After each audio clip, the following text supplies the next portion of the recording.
तो सकाल सकाल दीटा गजामुग बुट खाईदे मु पढ़िया बसली।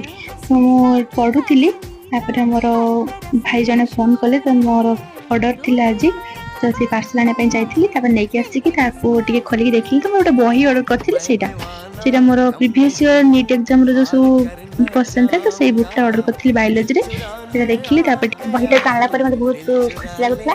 तो भाविली देखे मुझे किसी क्वेश्चन कर तो ट्राए करी। तो फास्ट चैप्टर आम तो लिविंग वाराल थिला। Fast question binomial nomenclature means one specific name consisting of a generic and specific eta. So binomial nomenclature consists of two words. मतलब genus and binomial nomenclature was introduced by के कोथले Carlos Linnaeus.